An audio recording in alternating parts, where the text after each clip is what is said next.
Rev up your engines!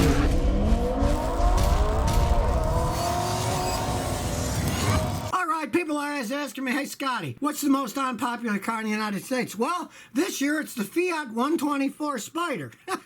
They're probably going to retire it and not make them anymore, but it is the least sold car in the United States for any mass-produced cars that are sold here. Now, granted, the newer 124s aren't as bad as the old Fiats because they share the platform with the Mazda Miata. They've got a Fiat engine in it. Well, for my money, if I'm going to buy a Mazda Miata, I would want a Mazda engine in it. They're pretty dependable in those little Miatas, where the Italian engines are notorious for being totally undependable as time goes on. Now, of course, the way the Fiat's got their engine set up is faster than Miata, but it's also a lot less reliable, and as it shows, it's the least popular car in the United States. Maybe you'll want to go buy one. They're so unpopular, you could probably get a really good deal on one.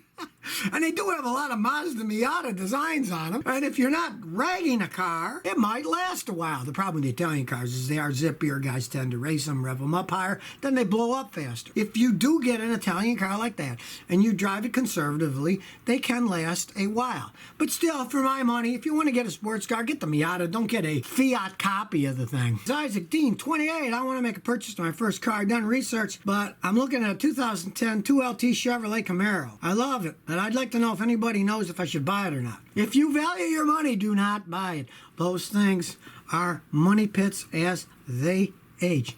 And you're talking about buying a 2010. That's a 10-year-old Camaro. Generally, guys that buy those cars beat the heck out of them. Now, if you're really nuts about a car like that, you're better off getting one as a toy for a weekend toy. You're saying this is the first car you ever buy. You don't want to buy this as the first car. You're going to be spending money hand over fist, fixing the thing, having problems with it, buying a used one like that. I would never advise you to buy one of those things as your first car. Hey, Storm Scott, I've been watching your videos like crazy. Need your help. I'm torn between a 2017 4Runner TRD Pro or 2017 Volvo XC90 T6R design. If you value your time, money, get the Toyota.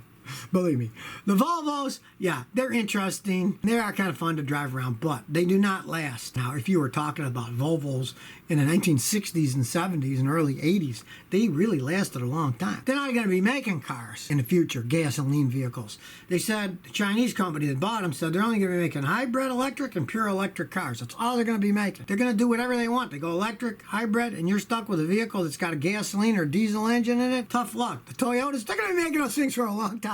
Don't even think about buying that Volvo unless you got a lot of expendable income and you're not going to keep it all that long. The Toyota you can keep forever. The Volvo, 2017, I'd say it's generally going to be falling apart when they're 6 to 8 years old. They start to fall apart. Here's a question people are always asking me. I got to get rid of my car. It's junk or it doesn't run. I got to scrap it. How do I get the most money? How do I do it right? There's so much information on the internet today. First, check locally in your area. What will just a straight junkyard give you for the vehicle? Call a few of them up. What will a recycler give you for the car? You might find that some recyclers will have to give you more than a junkyard will, because if you got a car that says it's got a big catalytic converter with a lot of platinum, really nice aluminum wheels, and they can recycle the aluminum and get more money, or maybe they're a place that they like tires and wheels and different things, and you can get more money from them because you've got fancier wheels on it. Years ago, generally, you got the most money for the bigger vehicle you scrap because it weighs more. But with the global price of recycled materials dropping like a stone, you don't get much for the weight of the vehicle anymore. There's like a glut in that market. So maybe you got a car that's more popular than you think, and somebody wants to buy it just for the parts on it. Realize that you scrap a car, they're not going to give you that much money for it. But maybe you've got a car that's got a blown engine, but the transmission is still good. It's got good tires and the body's in good shape. There are lots of guys out there that'll buy a vehicle like that and either use it to fix up other ones, or they'll end up fixing the thing up themselves. And you're going to get a lot more than the scrap value for the car when you sell it to somebody like that. So put all your options out there when you're going to get rid of the car. Just don't call up a junkyard and say, oh, here, take it away. And they'll come and say either give you nothing or give you $50 for the car. Use your head and do a little research first. Text Jim84 says, Scotty, how often would you change the oil in a 2019 Toyota Camry 0W16 oil? Okay, I don't care what anybody tells you about long extended oil changes. I would still change it every 5,000 miles in normal stop and go city driving. Now, if you do a lot of highway driving, you could bump it up to 7,000 or 8,000 miles. But if you do city driving like me most of the time, I would still change it every 5,000 miles. You do not want to ruin an engine because of oil. That's a very light oil.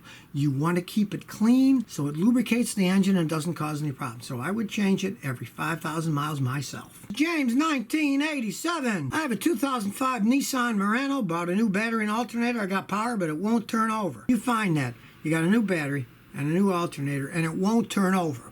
First, we got to see if you're speaking the same language as me. To me, when you say it won't turn over, that means you turn the key and absolutely nothing happens. The engine does not turn over. If that's the case, I'll tell you got a bad starter, or the wiring to the starter is bad. Go in there, have somebody hold the key on and whack the starter with a hammer. If it starts to work, your starter's bad, replace the starter. If it doesn't do anything, then check the power and see if power is going to the starter when you turn it till you start. Get a little test light, put it on the starter. When you turn the key, see if that lights up or not, or use a voltmeter, same thing, to test it. Now, a lot of times guys say it doesn't turn over. They don't mean the real thing. They mean that the car doesn't start, but it spins, which is turning over. But it spins and it won't start. Now, if yours spins and it doesn't start, there are a zillion things that can make it not start. I got a video on that called Fixing a Car That Cranks But Doesn't Start Up. Watch that video, give you everything to check to see if the car won't start. Fixing a car that cranks but doesn't start up. Too fast. Dear Scotty, I'd like to buy a Lexus IS convertible. What's your opinion? What to watch out for? You always have to have a guy like me, a professional mechanic, check it out before you buy. See if it was wrecked, flooded, stolen, if it's got electronic problems. With these fancy computers that we have, we can check everything within an hour and tell you what kind of shape the vehicle's in. With Lexuses, the main problem that I find is how much they cost. They cost a fortune new, and even the used ones generally go for a whole bunch of money. The problem with Lexus is they're expensive cars because people know they're well made, and they hold their value better than a lot of other cars do. That's the main problem with them, is that they're very expensive. But like I said, anytime you're going to buy a used car, you got to have a mechanic who knows what he's doing, check it out. Because there's just too many things that can go on in a modern car that people aren't going to tell you. They're going to lie, cheat, and steal just to sell something that they don't want anymore. So you always have to have a mechanic check out to see.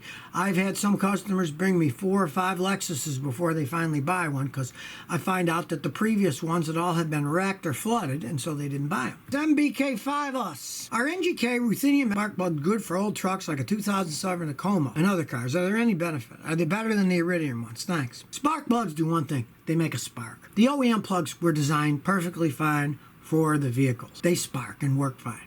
The only difference between most of the brands is how long they last. Originally, they were copper, and the copper wears out faster because it's softer. Conducts electricity quite well, but it wears out faster. And as a kid, sometimes spark plugs would wear out in 15, 20,000 miles. The reason now that they use an iridium, because iridium wears even slower than platinum. So they came out with a platinum once that lasted a long time, but some of these iridiums, I've seen cars that had 200,000 miles and they were still working perfectly fine. They're not going to run any different. It's just that if you don't change your spark plugs, they'll last longer before they wear out. They'll still run pretty much exactly the same, because all they're doing is creating a spark to fire the gasoline. It's not some magic thing where years ago, I remember there were the split fire plugs, and they had a little split them and forked tongues where they fired, and they said, oh, better gas mileage, more horsepower. Now, a lot of baloney. It's just firing a spark. Doesn't make all that much difference. As long as it's the right heat range and the right size for your vehicle, it's going to work perfectly fine. Next question is Driver Dad Scotty. I got an 01 Chevy Prism. The electric fans don't kick on when they turn the AC on,